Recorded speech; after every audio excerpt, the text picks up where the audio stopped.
ചരിത്ര നേട്ടം കുറിച്ചിരിക്കുകയാണ് NDA. കേരളത്തിൽ BJP അക്കൗണ്ട് തുറക്കുമെന്ന് പറഞ്ഞു. അക്കൗണ്ട് തുറന്നു. ആദ്യമായി തുറന്നത് ചാത്തന്നൂരാണ്. ചാത്തന്നൂർ വിജയിച്ചിരിക്കുകയാണ്. അതായത് കേരളത്തിൽ താമര വിജയിച്ചിരിക്കുകയാണ്. ഒരു സീറ്റ് പോലും BJP കേരളത്തിൽ നേടില്ല എന്ന് പറഞ്ഞവർക്ക് മറുപടി കൊടുത്തിരിക്കുകയാണ്. ഇപ്പൊ ലീഡ് ചെയ്തിരിക്കുന്നത് നേമവും ചാത്തന്നൂരായിരുന്നു. അതിൽ ചാത്തന്നൂരിൽ അക്കൗണ്ട് തുറന്നു. ഇനി രാജീവ് ചന്ദ്രശേഖർ ഇപ്പോൾ മത്സരിച്ചു കൊണ്ടേയിരിക്കുന്നു. വോട്ടെണ്ണൽ പൂർത്തിയാകാത്ത സാഹചര്യത്തിൽ നമുക്ക് അതിനെക്കുറിച്ച് പൂർണ്ണമായ അഭിപ്രായം പറയാൻ സാധിക്കില്ല എന്ന് മാത്രമേ ഉള്ളൂ.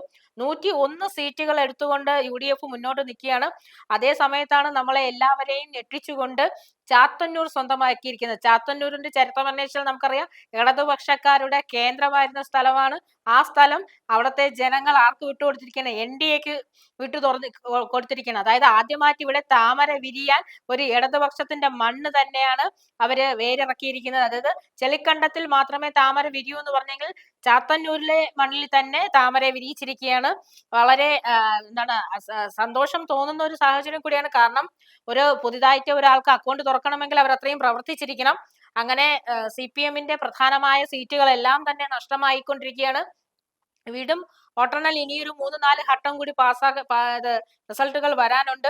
കടുത്ത മത്സരം നേമത്ത് രാജീവ് ചന്ദ്രശേഖറും മന്ത്രി ശിവൻകുട്ടിയും തമ്മിൽ നടക്കുകയാണ്. നമുക്കറിയാം, ശിവൻകുട്ടി അണ്ണന്റെ സ്വന്തം മണ്ഡലമാണ് ഇപ്പം BJPയുടെ സംസ്ഥാന അധ്യക്ഷൻ സ്വന്തമാക്കിക്കൊണ്ടിരിക്കുന്നത്.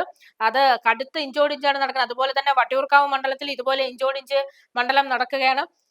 CPMന്റെ R രാജേന്ദ്രനെയും UDFന്റെ VV ഗോപകുമാറിനെ പരാജയപ്പെടുത്തിക്കൊണ്ടാണ് അവിടെ താമര വിരിയിച്ചിരിക്കുന്നത്.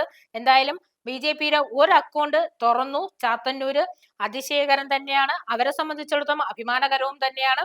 ഒരു സീറ്റ് എന്നുള്ളത് നിസ്സാരമായ കാര്യമില്ല. അങ്ങനെ അവര് അത് നേടിക്കൊണ്ടിരിക്കുന്നു. അതിന്റെ സന്തോഷ പ്രകടനങ്ങളും അവിടെ നടന്നുകൊണ്ടേയിരിക്കുകയാണ്. ഇനി അടുത്ത് നമ്മൾ നോക്കുന്നത് NDAക്ക് ഒരു സീറ്റും കൂടി കിട്ടുമോ, അതായത് നേമത്ത് രാജീവ് ചന്ദ്രശേഖർ അവിടെ താമര വിജയിപ്പിക്കുമോ എന്നുള്ളതാണ്.